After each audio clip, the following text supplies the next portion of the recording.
This is my intermediate algebra course. Today we're going to continue to learn more complicated logarithmic equations. If you haven't done the homework completely and correctly from the last class, do that homework before watching this video.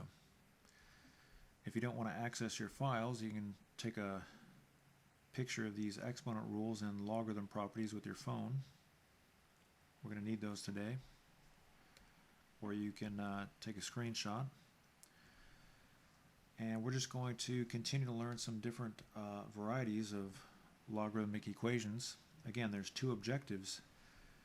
Number one, to continue to learn fluency in logarithms, and also to review math we learned in previous classes. So in these problems we have variables in the bases of these logarithms.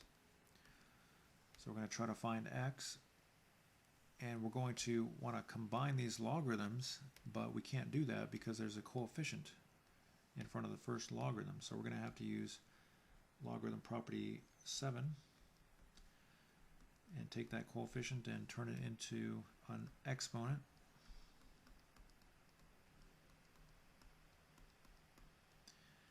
And if we simplify that, 3 squared is 9.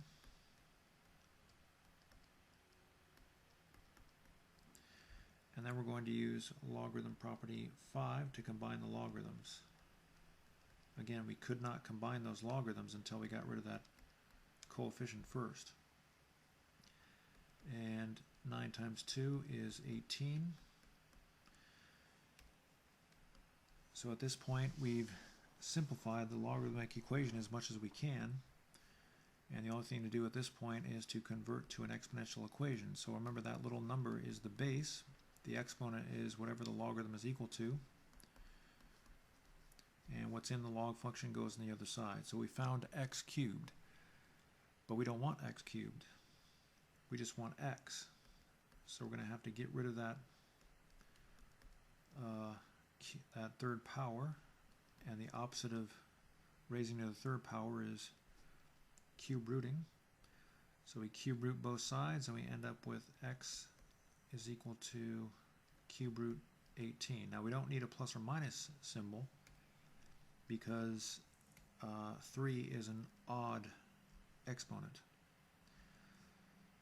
If you have 3, 5, 7, 9, 11, so on and so forth, then when you root both sides you don't need a plus or minus sign. But if you have an exponent that's 2, 4, 6, 8, 10, so on and so forth, then you need a plus or minus symbol, because there's two possible solutions. Okay, let's go on to number 2. Again, we want to combine these logarithms, but we can't do that because we have a coefficient. So we're going to have to use logarithm property 7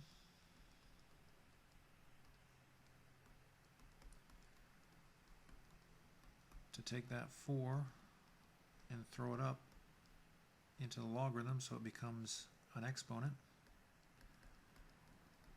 And now we can just simplify. So 2 to the 4th power is 16. And now we're going to have to use logarithm property 6 because we're subtracting the logarithms, not adding them, but subtracting them. So we end up with a fraction inside the logarithm.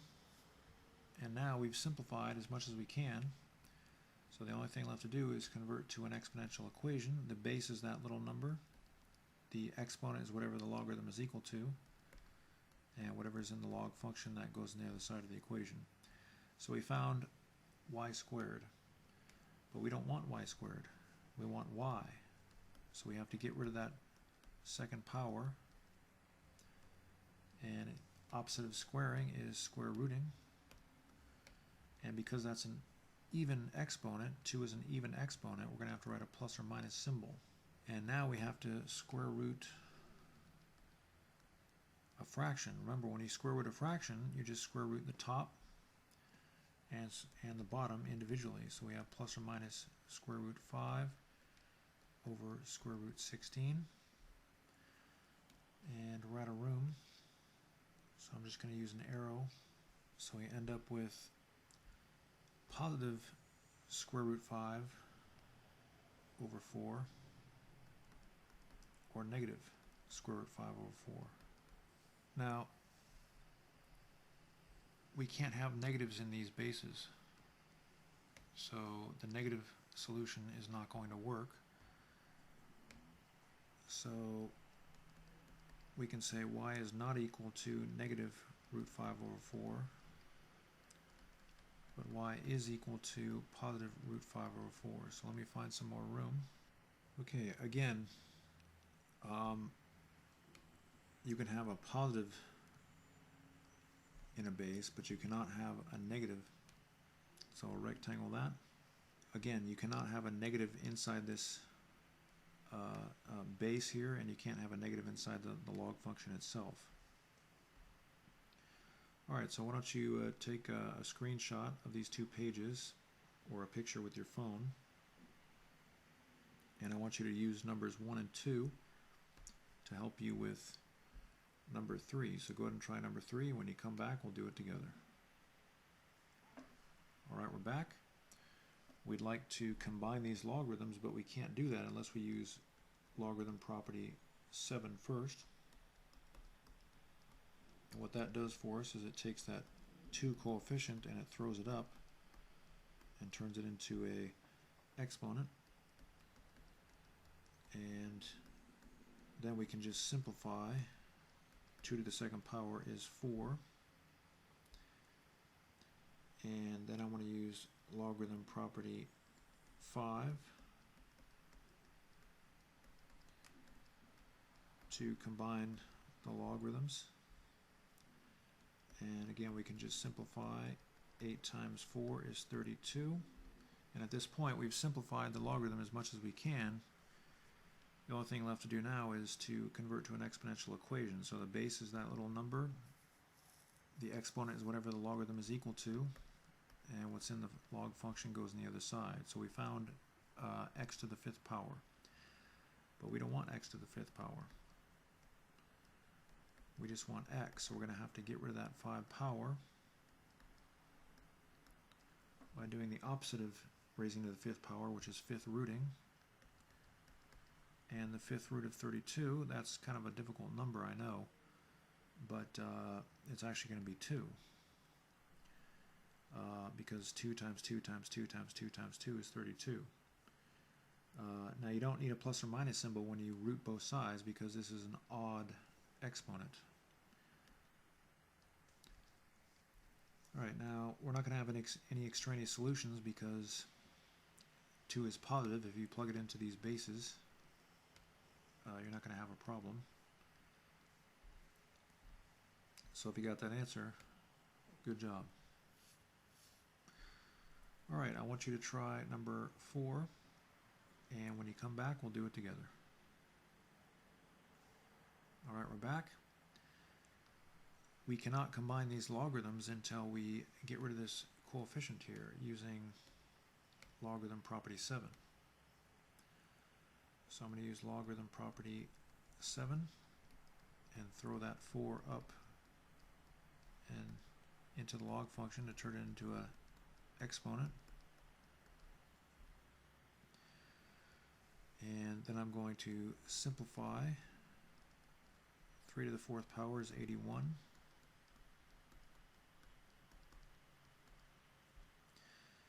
And then I'm going to use logarithm property 6 because we have subtraction.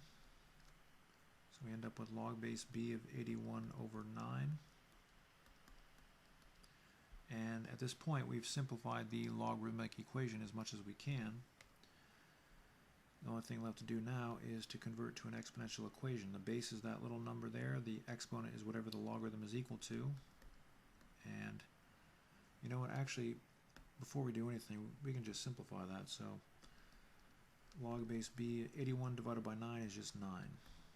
And now we're going to translate to an exponential equation. So the base is that little number, the exponent is whatever the logarithm is equal to, and whatever's in the log function goes on the other side. Now we're going to use exponent rule 6.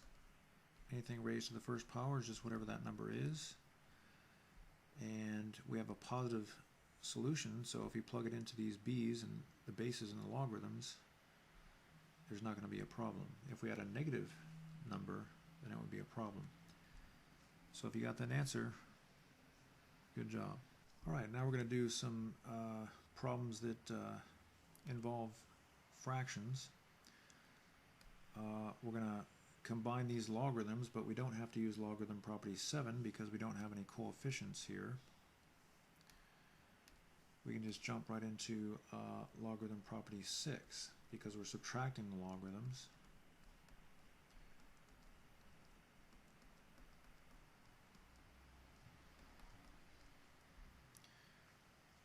And now you see we have a fraction. There's nothing really we can do except convert to a exponential equation. So the base is that little number, the exponent is whatever the logarithm is equal to, and whatever's in the log function goes on the other side. 2 to the 4th power is 16.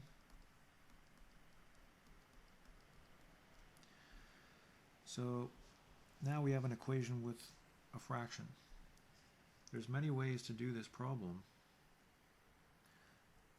many ways to think about it, but the easiest way is really just to multiply both sides by x plus 3.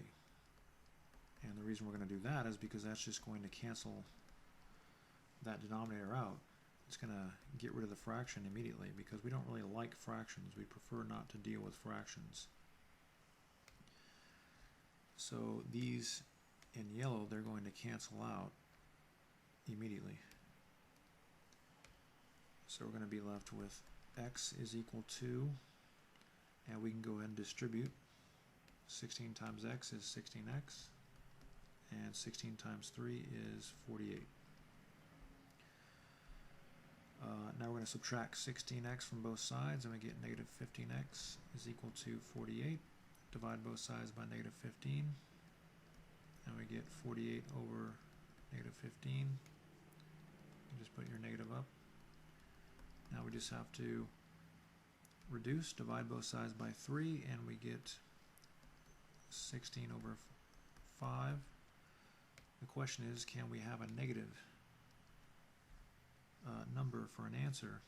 And we cannot. Our answer was negative. We plug it in. We have a negative in the logarithm.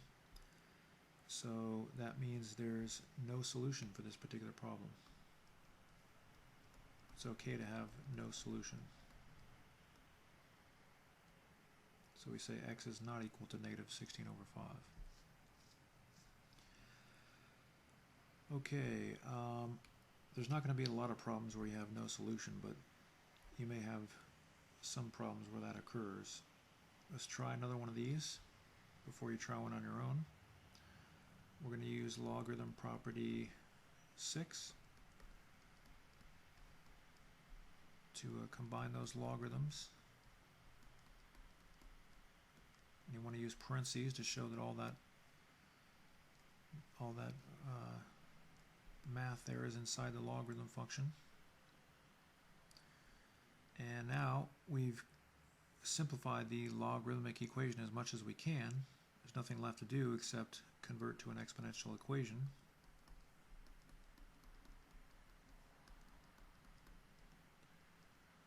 Again, the base is that little number next to the logarithm. The exponent is whatever the logarithm is equal to.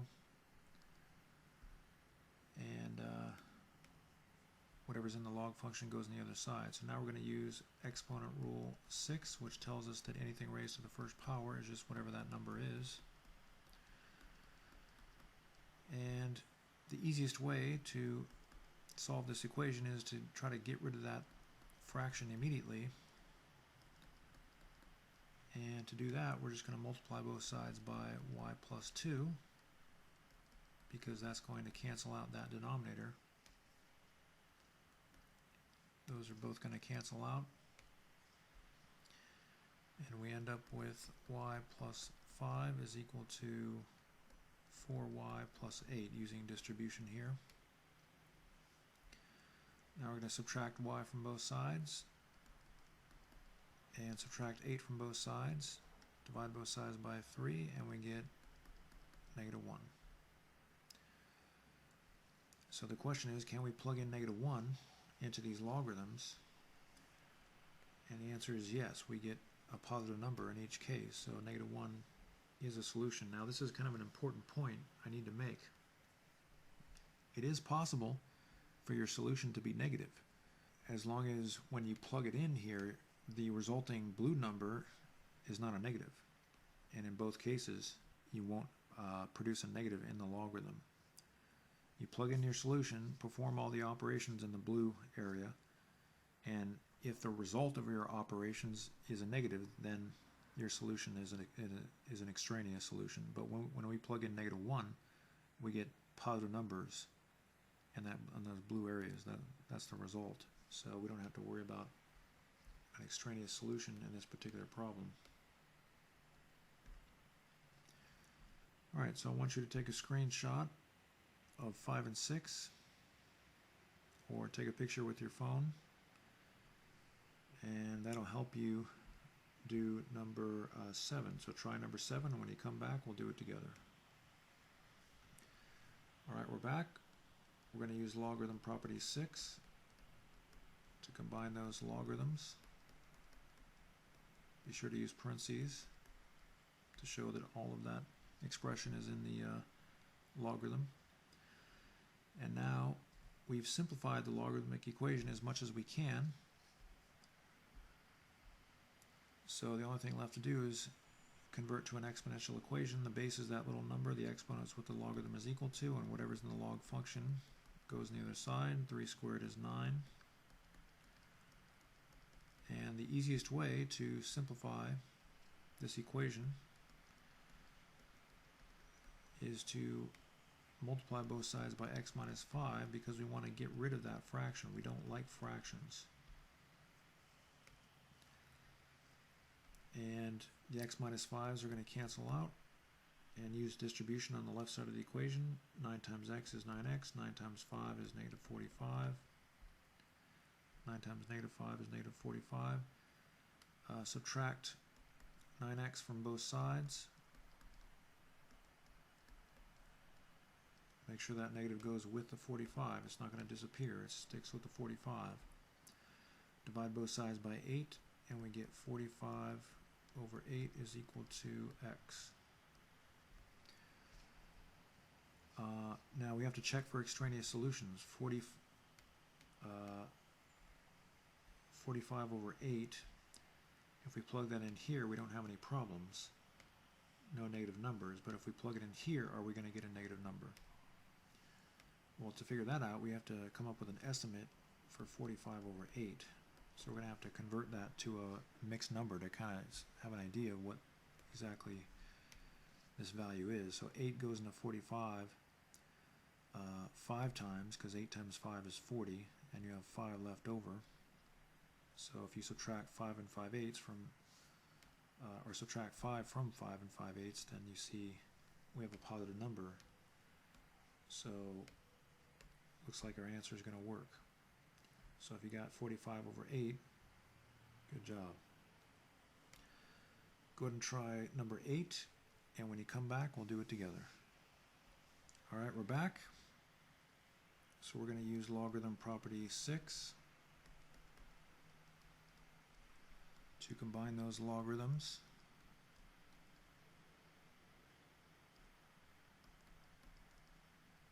Be sure to use parentheses. Now we're going to convert to an exponential equation.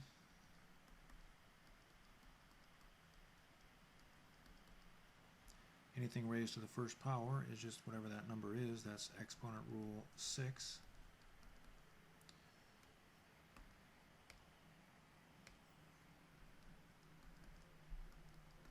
And we want to get rid of this fraction. Whenever solving equations, you want to get rid of the fractions to simplify things. So we're going to multiply both sides by y minus 1.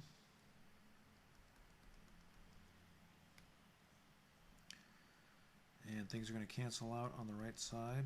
We're left with y plus 3 is equal to 8y minus 8.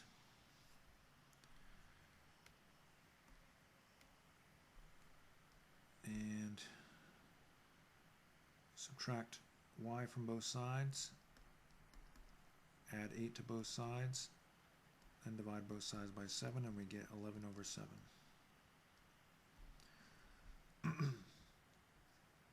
Now, are we going to get any extraneous solutions? Let's see what happens when we plug it back into the equation. Over here, obviously, we're going to get a positive number if we plug it in for y, but 11 over 7 minus 1, is that going to give us a positive or a negative number? Well, 11 over 7 is greater than 1, because the numerator is bigger than the denominator, so if you subtract 1, you're still going to get a positive number, so that's okay. So if you got those answers, good job. Alright, let's do another problem here that involves a fraction. So again, when we have a fraction in an equation, the easiest way to get rid of that fraction in this case would be just to multiply both sides by the denominator. So I'm going to multiply the left side by log base 3 of x plus 5, and the right side by the same thing. And that's going to cancel out these expressions. So we're left with 8 plus log base 3 of x is equal to, now I'm going to use the distributive property. So 4 times log base 3 of x is just 4 log base 3 of x, and 4 times 5 is 20. It's very important to understand that this 20 is not inside this log function. Only the x is inside the log function.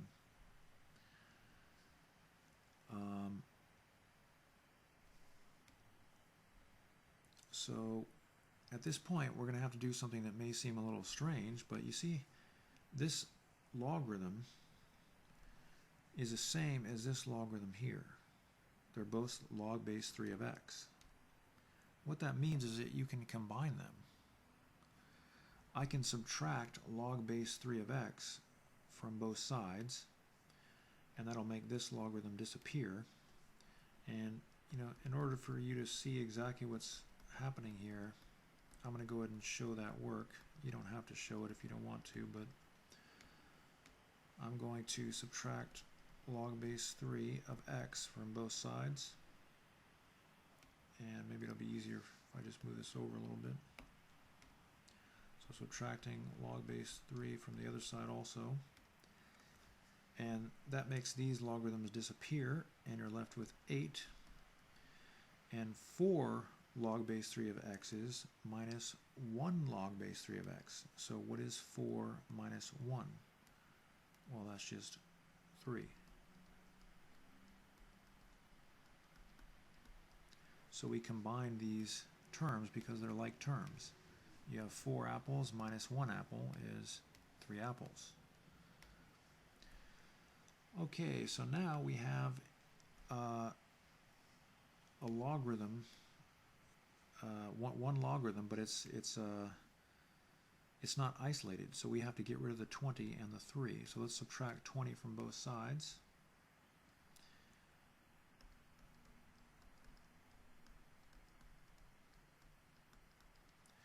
And divide both sides by 3.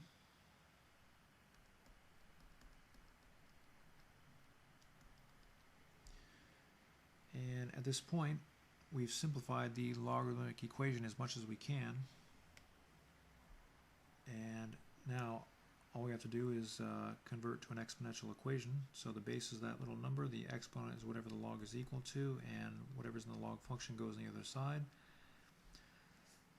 But we have a negative exponent, so we have to use exponent rule 8. That turns it into 1 over 3 to the positive 4 and 3 to the 4th power. That would just be 81. So we're left with 1 over 81. Now let's check our solution. If we plug in 1 over 81, that's a positive number, so we're not going to have a problem. plugging into these logarithms. Because 1 over 81 is positive. So let's try another one of these before you try one on your own. So I'm going to multiply both sides of this equation by the denominator, 7 log base 4 of y plus 1.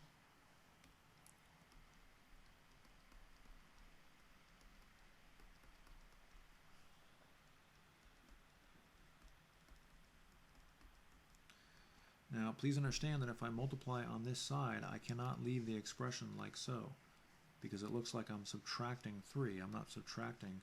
I'm multiplying all that by -3. So I have to write parentheses on that -3 also.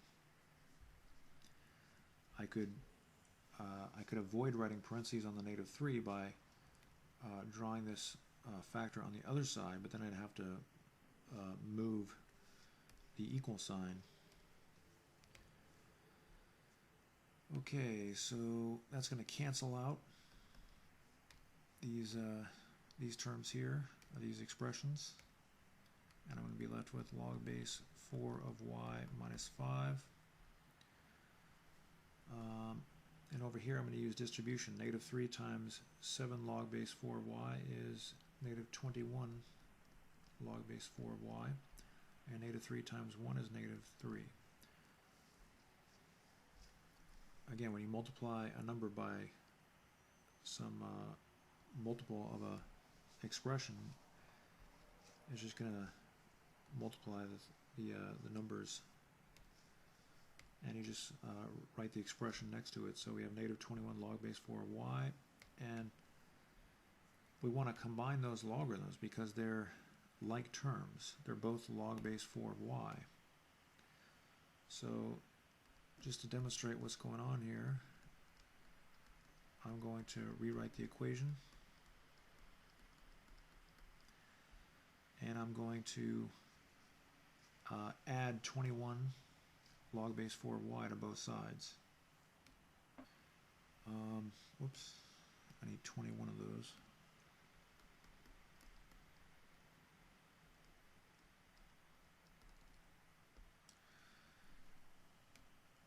Alright, so then I end up with -3 is equal to 22 log base 4 of y minus 5. Then I'm going to add 5 to both sides.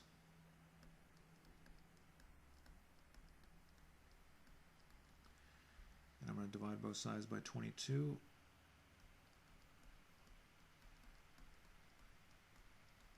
And reduce that fraction, divide both sides by 2, and we end up with 1 over 11 equals log base 4 of y.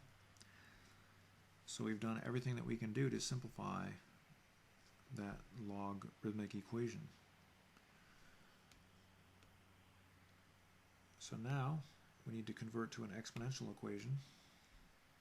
The base is that little number next to the logarithm. The exponent is whatever the logarithm is equal to. And whatever's in the log function goes on the other side. So at this point we're pretty much done, but we can't leave our answer with a fraction exponent, remember, so we're going to have to use exponent rule 9, which tells us that that's equal to the 11th root of 4. Now we need to check to make sure that that's not extraneous.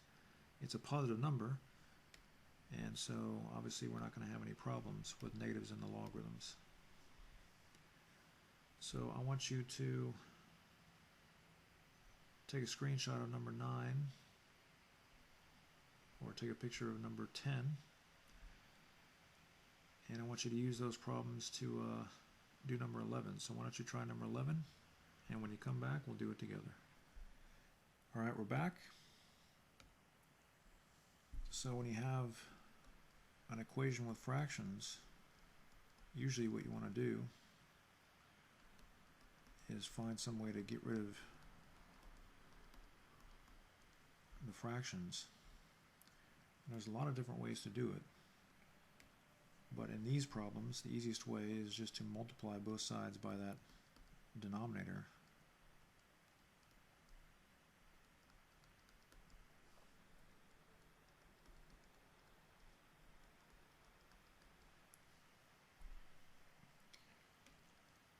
And that's going to cancel out the denominator. And we're left with negative 9 minus log base 5 of x is equal to, using the distributive property, we have negative 12 minus 2 log base 5 of x. Negative 2 times 6 is negative 12. Negative 2 times log base 5 of x is negative 2 log base 5 of x. So now, just to be clear about what we're doing, I'm going to rewrite that equation. You don't have to rewrite, but I want you to see exactly what's happening here. These are both log base 5 of x's. So we can combine those. I'm going to add 2 log base 5 of x to both sides.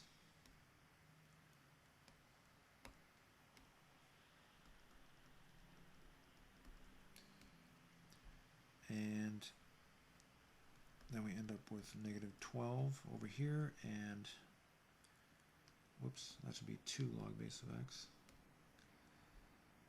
And 2 log base 5 of x minus 1 log base 5 of x is log base 5 of x.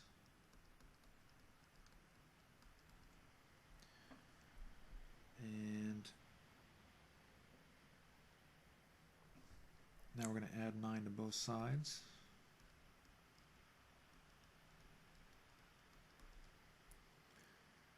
And we've simplified the logarithmic equation as much as we can, so we're just going to convert to an exponential equation now. The base is that little number next to the logarithm. The exponent is whatever the logarithm is equal to, and whatever's in the log function, that goes on the other side. Now we're going to have to use exponent rule 8 to turn that into a positive exponent, and then we can simplify. We get 1 over 125 is equal to x. And we don't have any problems with negatives in the logarithms, so that's going to be our answer. So if you got that answer, good job. You could take a picture with your phone if you want to, and use number 11 to help you do number 12. Be aware that you're going to have to use exponent rule number 10. So try number 12, and when you come back, we'll do it together.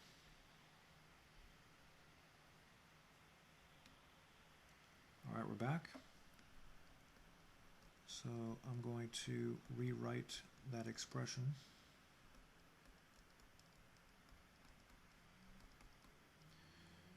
And I'm going to multiply both sides by the denominator.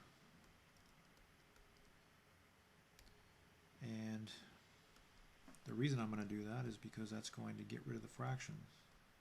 We don't like fractions in equations. We want to get rid of those if we can. And again, that's going to cancel out those expressions. So we're left with 5 log base 2 of b minus 4. And then on the right side of the equation, we're going to distribute. So 8 times 9 is 72. 8 times log base 2 of b is 8 log base 2 of b. So now we have the same logarithm on both sides of the equation. So we can combine those logarithms.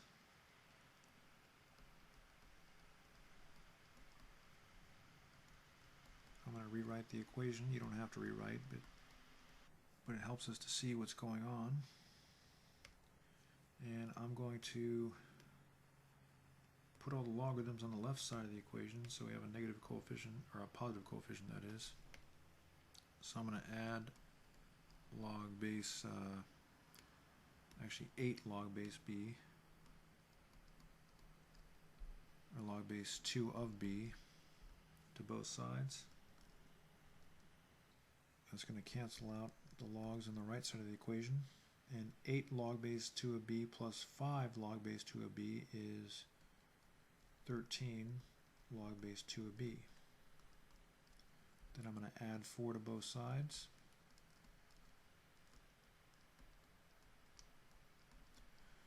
And divide both sides by 13.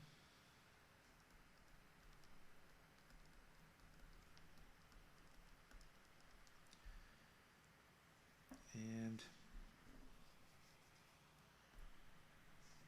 at this point we're ready to convert to an exponential equation. There's nothing else we can really do. So we end up with a fraction exponent.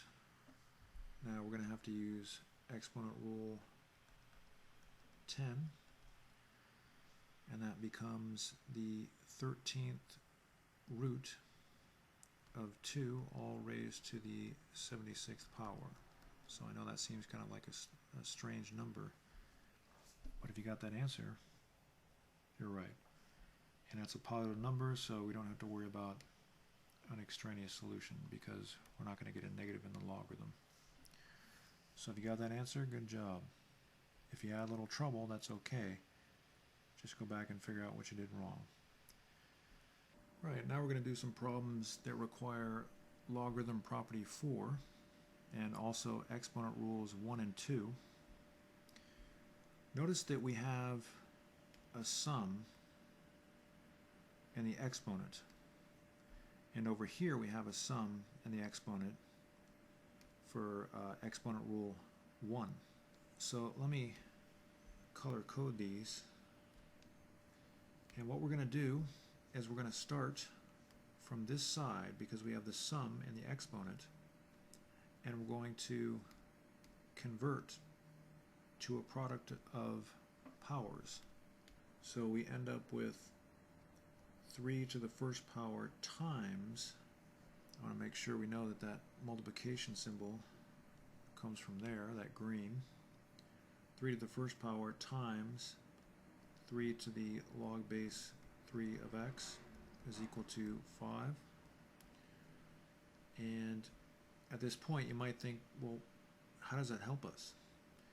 Well, first of all, 3 to the first power, exponent rule 6 tells us that just equals 3.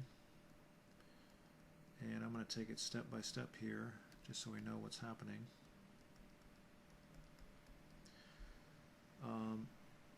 And now we're going to use logarithm property 4.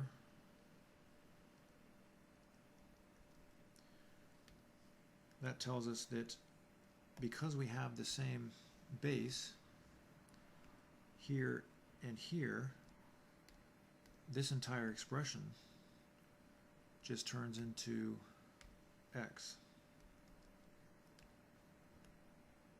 So that turns into x.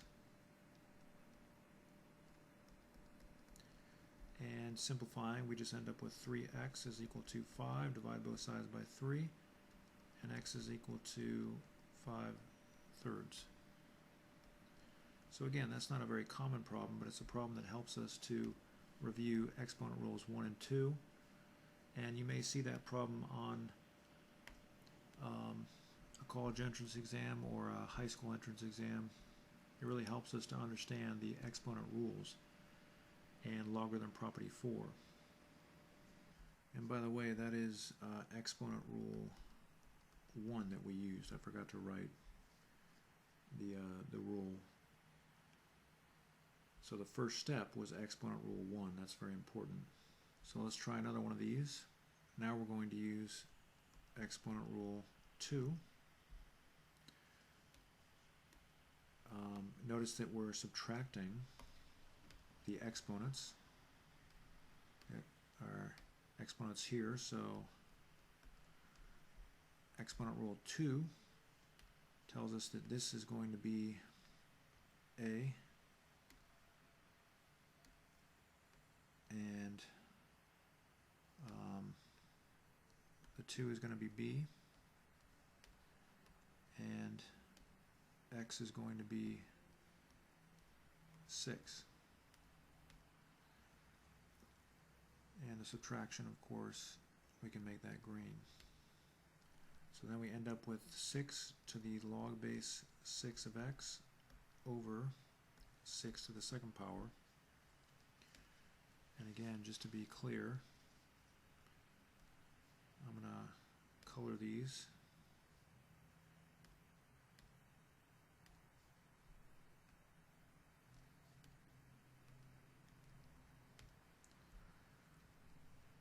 I don't know if that helps, but 6 to the second power, that's 36, and we're going to use logarithm property 4.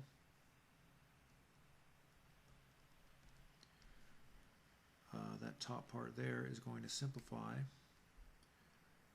to x, and maybe I should just make that a purple highlight to show that it's turning into x.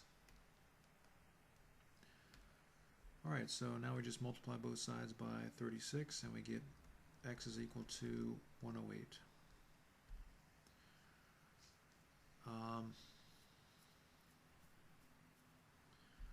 So that's just another type of problem you're going to see. So go ahead and take a picture with your phone of problems 13 and 14, and I want you to use that information to try number 15. So attempt 15, and when you come back, we'll do it together.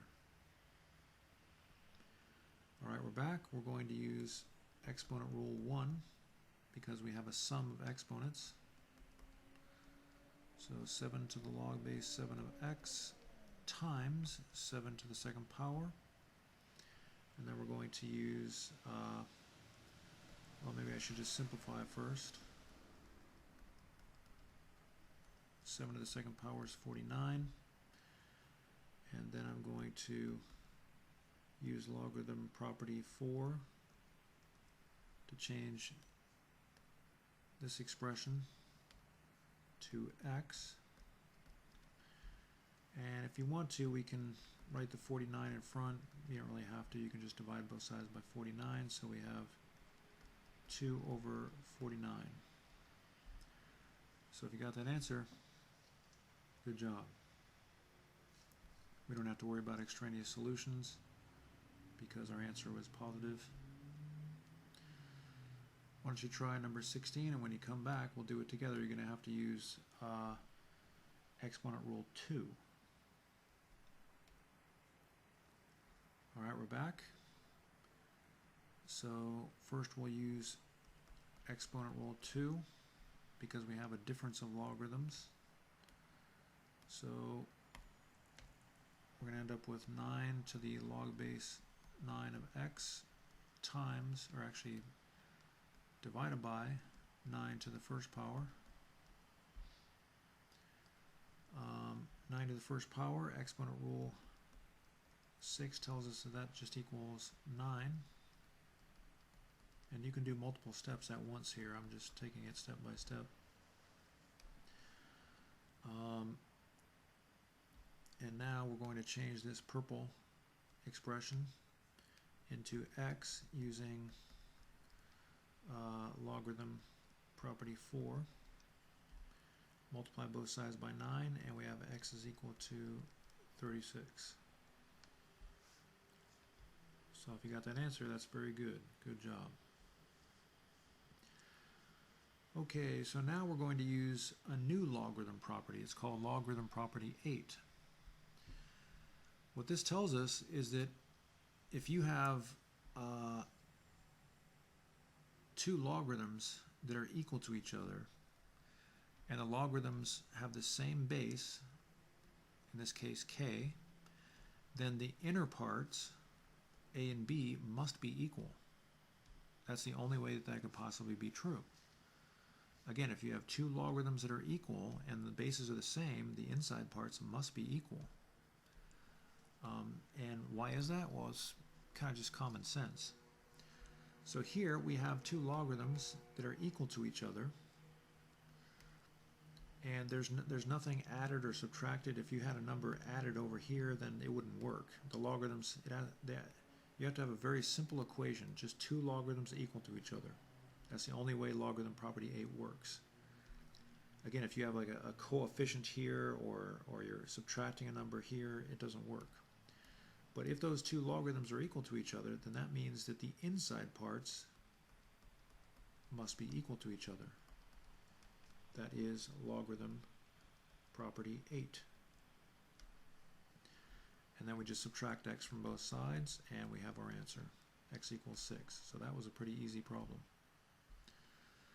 Now you might be thinking, I thought we were supposed to do more complicated logarithmic equations. Well, it's more complicated because we're using this new property, but it's not really more difficult.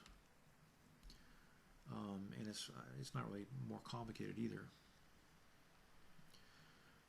Just depends on how you look at it. So let's try another one of these. Number 18, we cannot use logarithm property 8. We can't do it because there's a coefficient there.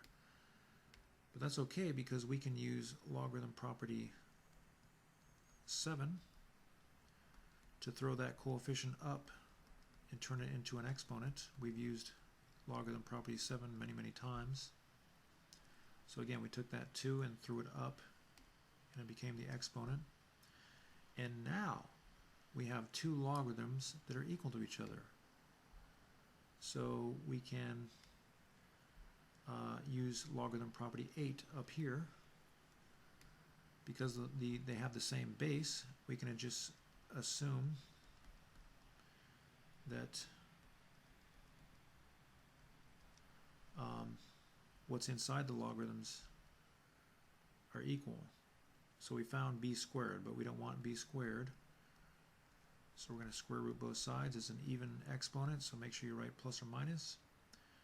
And we end up with b is equal to plus or minus 3.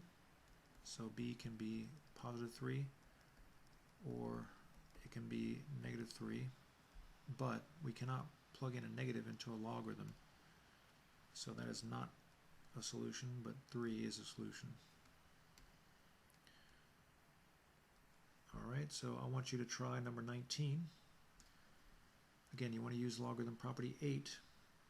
If you have two logarithms equal to each other and they have the same base, then what's inside the logarithms must be equal. So you can just get rid of those logarithms. So try number 19, and when you come back, we'll do it together. Alright, we're back. We can just get rid of the logarithms using logarithm property 8. Subtract 9, or add 9x to both sides, and you get 12x is equal to 4. Divide both sides by 12, and you get x is equal to 1/3. Now, if we plug in 1/3 here, we get a positive number. And if we plug it in here, we also get a positive number, because 9 times 1/3 is just 3. So 4 minus 3 is 1. So if you got that answer, good job. Remember, you always have to check for extraneous solutions. Go ahead and try number 20. Remember, you have to bring this coefficient up using logarithm property 7 before you use logarithm property 8 to get rid of the logarithm. So try number 20. When you come back, we'll do it together. Alright, we're back. So I'm going to use logarithm property 7 to throw that 3 up and make it an exponent. Now we can use logarithm property 8 to get rid of those logarithms. And we found y cubed.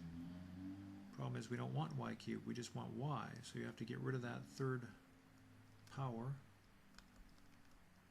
And opposite of raising to the third power is cube rooting. And so y is equal to the cube root of 6, and that's a positive number, so we don't have to worry about extraneous solutions. So if you got that answer, good job. Let's try some more of these problems. Now for this problem, notice that we have logarithms on both sides of the equation. So we can't solve with the methods that we used in the beginning of the class and the previous class. So we're going to have to use logarithm property 8. We're going to have to combine these logarithms so that we have one logarithm is equal to another logarithm and get rid of the logarithms altogether, again using property 8, the property we used in the previous 4 problems. So let me show you how this works. We're going to combine the logarithms on the left side of the equation, but before we do that, of course, we have to get rid of this coefficient. So I'm going to use logarithm property 7 to throw that 2 up.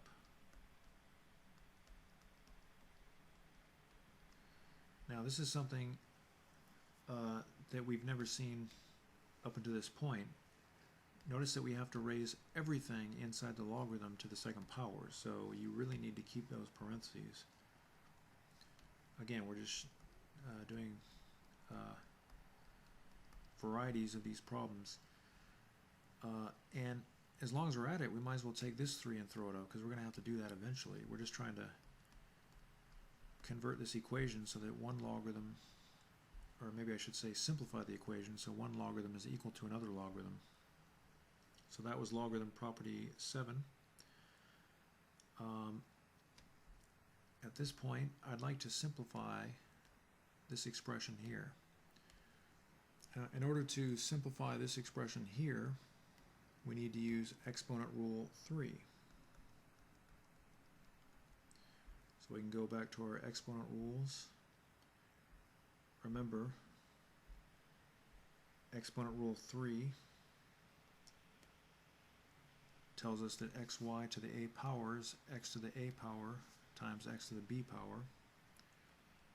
So xy to the a power is x to the a times y to the a. So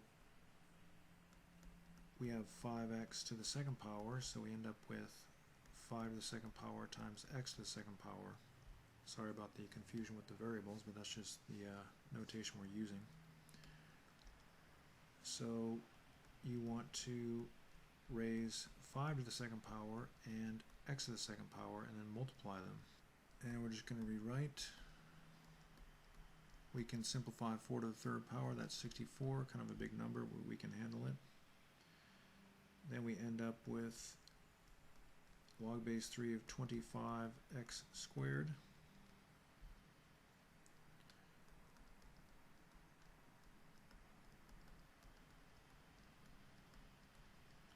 And now we're ready to combine because we have no coefficient on the logarithms. Over here we got rid of the 3 also. So now we're going to use logarithm property 5 on the left side of the equation.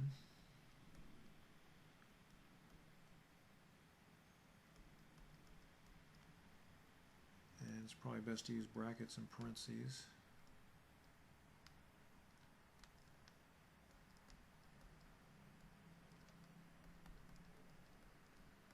So now we have 2 logarithms that are equal to each other. So if you wanted to, we could go ahead and just get rid of the logarithms, but I'm going to keep those and simplify the inner part of that logarithm first. So 25x squared times 2 is 50x squared.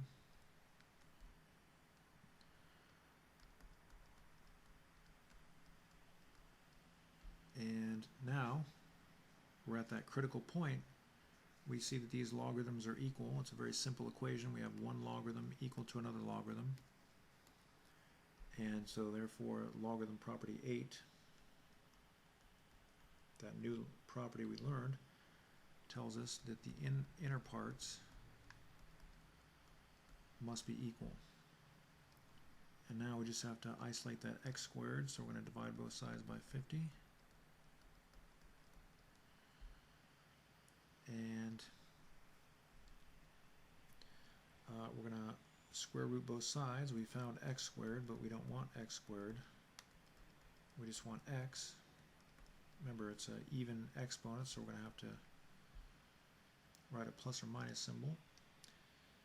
And remember, when you're square rooting a fraction, you just square root the numerator and the denominator. The square root of 64,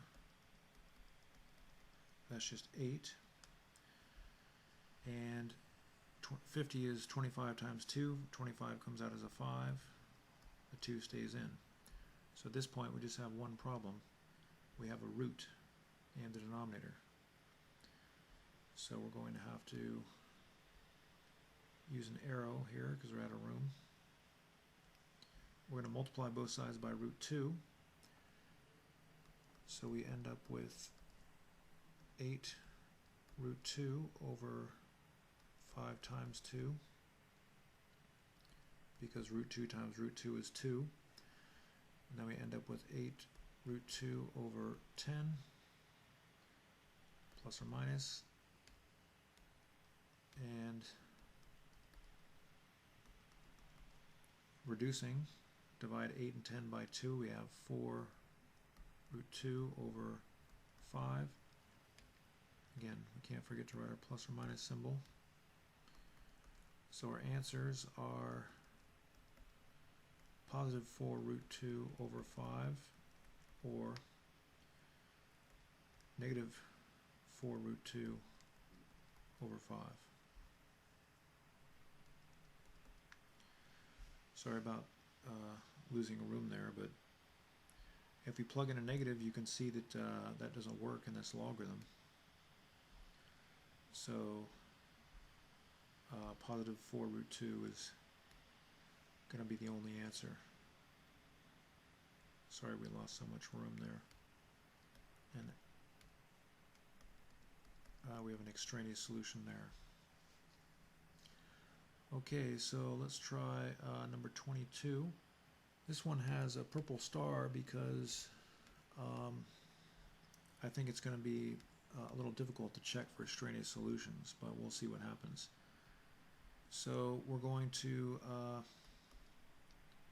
use logarithm property 7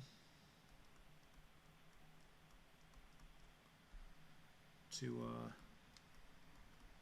take that 3 and throw it up. And notice that the 3 has to be on the outside of these parentheses. You're cubing in everything inside the logarithm. It's very important to understand.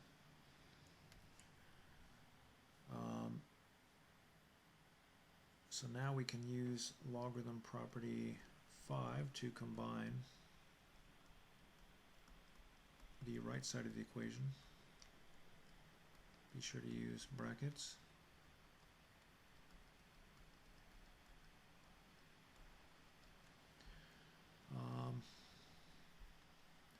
And now we have one logarithm that's equal to another logarithm. So we simplified it quite a bit, and we're ready to use logarithm property 8. If those logs are equal to each other, then we just say that whatever's inside them, those numbers are equal.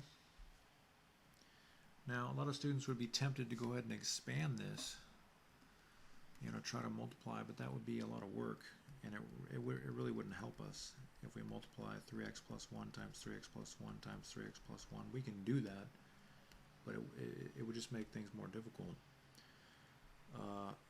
So what we want to do is isolate the cube. It's not isolated because the 5 is next to it, so we're going to divide both sides by 5, and we get 7. And maybe I should show that.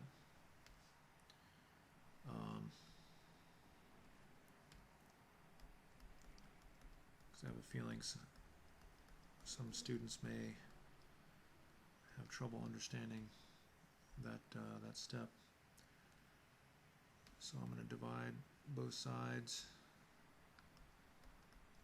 by 5, and we have 7 is equal to 3x plus 1 cubed. So we're trying to find x, but we're not going to get to x until we get rid of this cube, because x is trapped inside here. So I'm going to get rid of that cube by cube rooting, and 3 is an odd exponent. So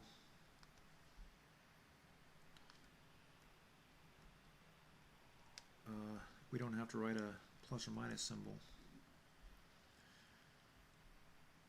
And we're going to subtract 1 from both sides, and then divide both sides by 3. So again, the reason there's a purple star is it's going to be a little bit difficult to check for extraneous solutions. We can use a calculator to estimate what this number would be and plug it in.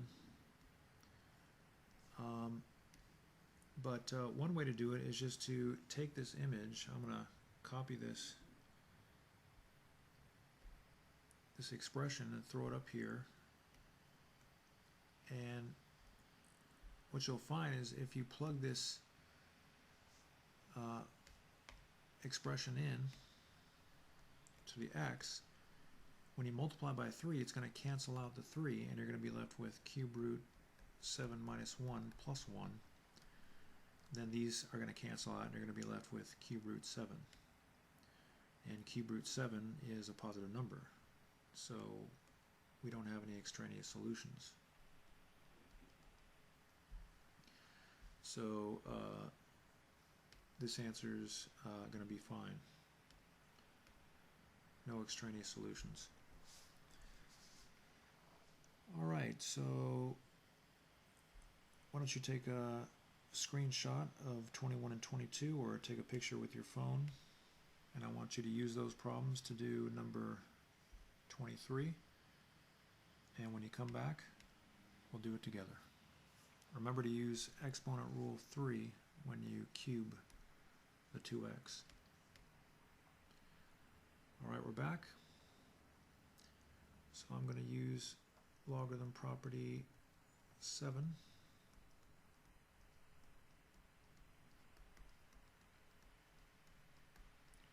To throw that 3 up and turn it into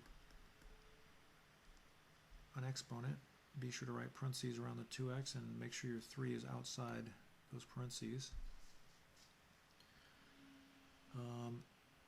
Then I'm going to use exponent rule 3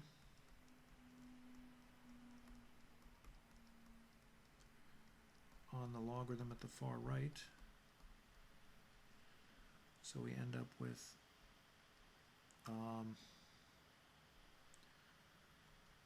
2 squared, or 2 cubed, times x cubed. Again, that's logarithm property, or exponent property 3. You don't have to show this many steps. You can skip through some things. But I'm just being very thorough. So 2 cubed is 8, and then you just put that right next to the x cubed. So now we're going to use logarithm property 5 to combine the logarithms on the right side of the equation. So we end up with, it's probably best to use parentheses, 2 times 8x cubed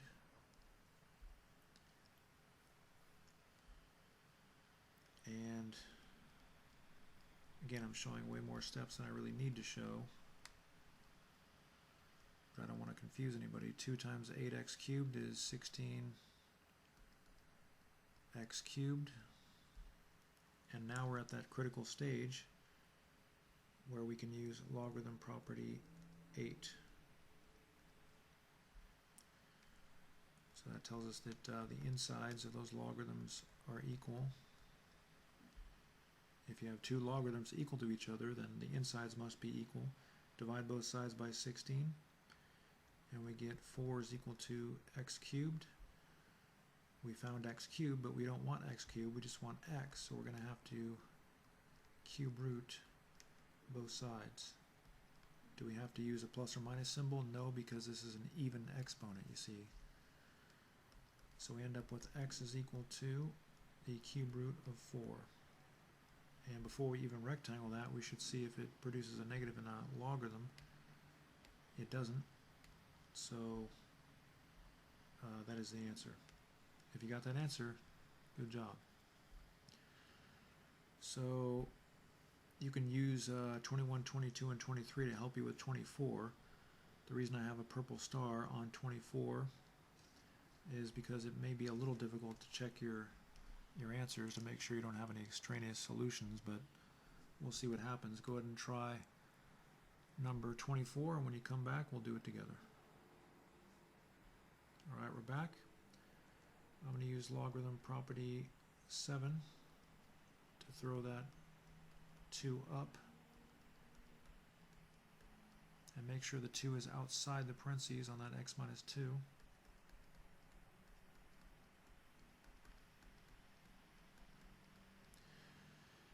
And I'll write that more legibly.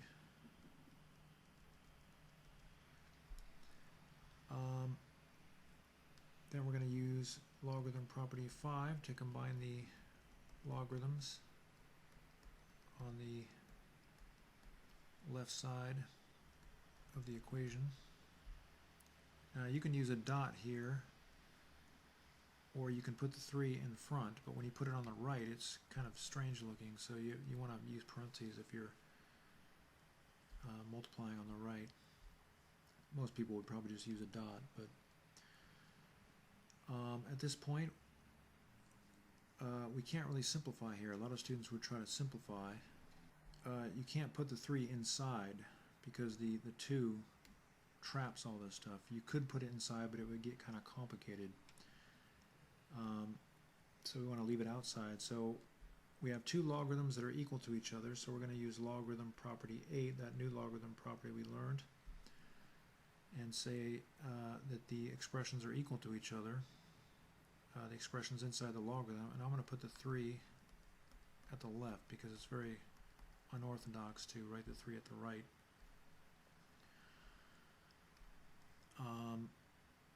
Divide both sides by 3, and we're left with x minus 2 squared is equal to, equal to 3. And we want to find x, but we can't get to x because that square traps the x. So we're going to have to do the opposite of squaring, which is square rooting, and 2 is an even exponent, so we're going to have to use a plus or minus symbol. Then we end up with x minus 2 is equal to plus or minus root 3. Add 2 to both sides, and we have plus or minus root 3 plus 2. So there's 2 possible solutions. We have root 3 plus 2, or we have negative root 3 plus 2.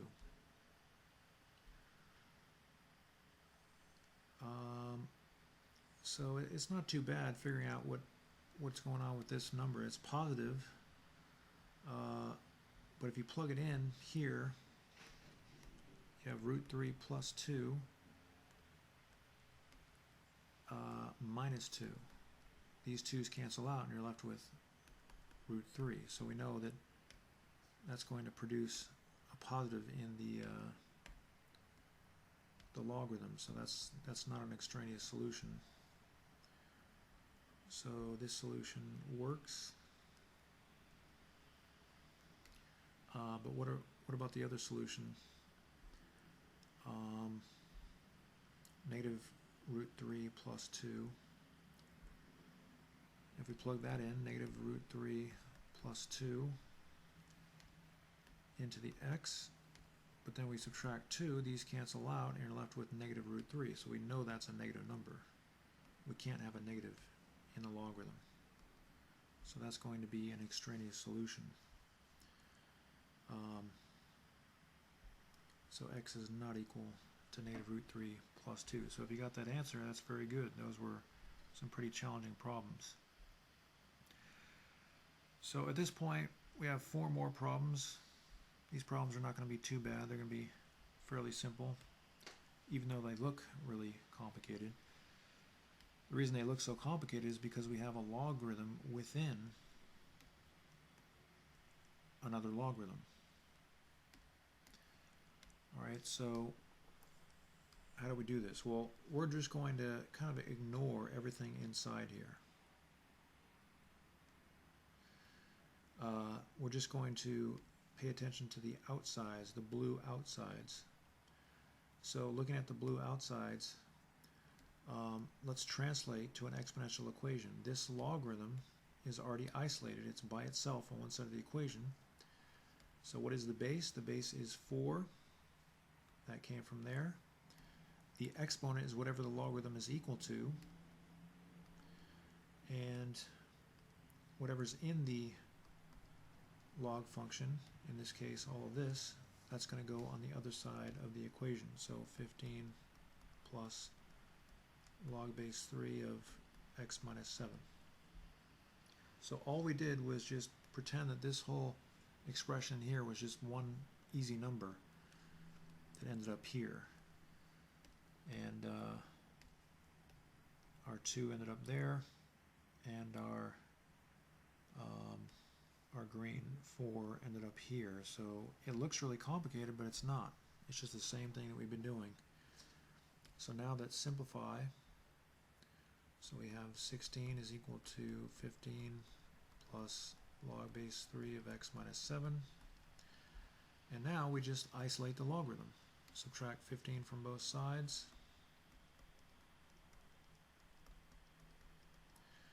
And you can see that we have a fairly simple equation now. We're ready to translate to an exponential equation. And exponent rule 6 tells us that anything raised to the first power is just whatever that number is. And finally, adding 7 to both sides, we see that x is equal to 10. So let's check for extraneous solutions. And move that up. If you plug in 10 here, we're going to have a positive number. And so it doesn't look like we're going to have any negatives. Log base 3 of 3 is just 1. So 1 plus 15 is 16. So it looks like that works. So the purpose of these problems is not to scare you. The purpose is just to show you that there's a lot of variations of these types of problems. Let's do one more of these. Sorry, the program is throwing us around. Okay, so again, we're going to ignore all this inside. Just pretend that inside is just one number and ask, what is the base? The base is 3.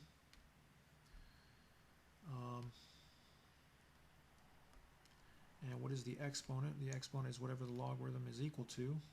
So the overall logarithm is equal to 0. And whatever's inside the logarithm, this purple part, that goes on the other side of the equation. So same thing we've been doing for many, many classes now. So now we're going to use exponent rule 7, which tells us anything raised to the 0 power is just 1. Taking it step by step. And, excuse me, we're going to isolate the logarithm, add 4 to both sides.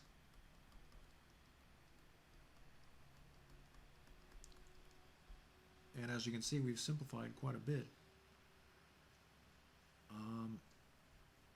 Now, we just convert to an exponential equation. 2 to the 5th power is 32. And if we divide both sides by 5, we have our solution.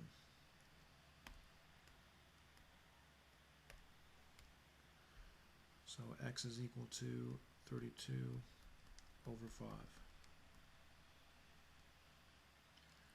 Alright, so I want you to try number 27.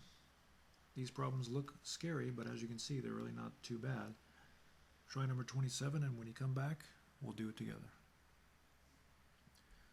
Alright, we're back. So we're going to translate the outer logarithm. Just ignore the inside for now. The base is 2. The exponent is 1.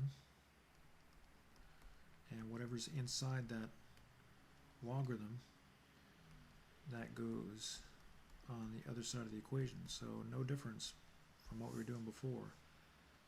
Exponent rule 6 tells us that anything raised to the first power is just whatever that number is.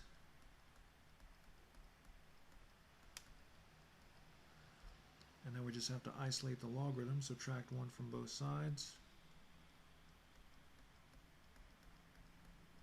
The logarithm is now isolated. We're ready to translate to an exponential equation.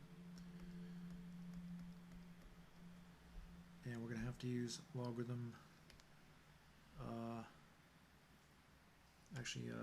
exponent rule, that is.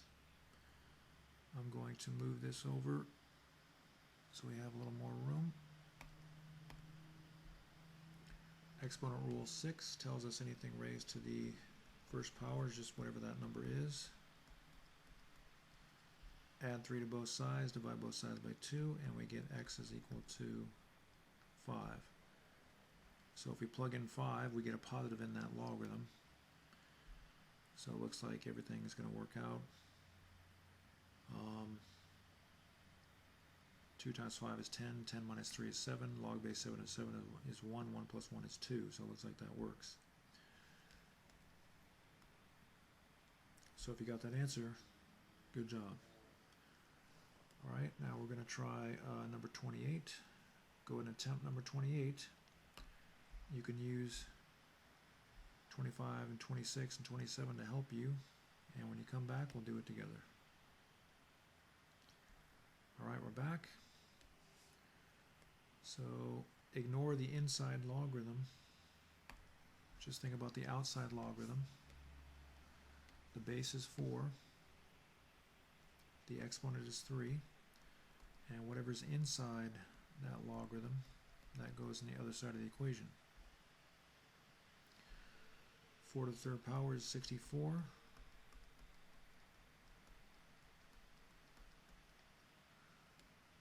And 64 minus 61 is 3. We're just isolating the logarithm. Now something a little unusual is going to happen here because we have a negative in front of that logarithm. Don't get rid of that negative. That stays with that log base 2 of 7x. Then you're going to have to divide both sides by negative 1 to get negative 3. If you had some trouble with that, that's okay. But remember, you're going to need to deal with negatives in front of expressions. I sense that a lot of students would have trouble with that step, but if you got tripped up there, that's okay. Just figure out what you did wrong. Now we're going to translate to an exponential equation. No need for the parentheses. And we're going to use exponent rule 8 to bring that down and change it to a positive exponent. And 2 to the third power is 8. Divide both sides by 7, and we have 1 over 56 is equal to x. Now, how did I do that? 1/8 divided by 7. You can write 7 as 7 over 1. Remember, when you divide fractions, you just change the multiplication. Now we're multiplying fractions, you just multiply straight across. 1 times 1 is 1. 8 times 7 is 56. Now again, most intermediate algebra teachers are not going to even bother to show you that, so I'm just trying to be thorough, but I'm not required to show you that as an intermediate algebra teacher. I'm just reminding you because I want you to hold on to our instruction here without getting distracted with something you may be a little rusty on. Now if you plug in 1 over 56, you're not going to get a negative inside the logarithm. It's kind of difficult to check the log here, but it's going to work. You don't have to worry about that. So let's go ahead and take First of all, let's rectangle our answer. And let's take screenshots of all the work that we did to help you with your homework or to study for tests. Screenshot number 1.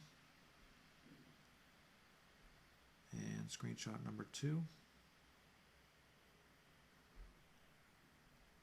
And number 3. And screenshot. And next screenshot.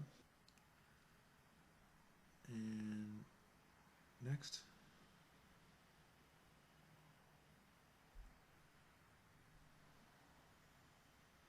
And next shot.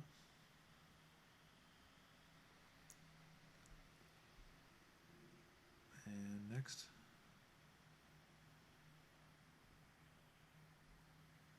And last screenshot. But don't go before you get your homework.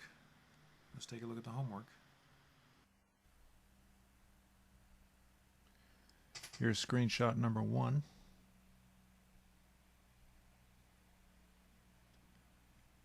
And screenshot number 2. Remember, be sure to get that homework done. If you don't do the homework, it's a 100% guarantee you're going to learn absolutely nothing in this course. So get that homework done, and I'll look forward to seeing you in the next class.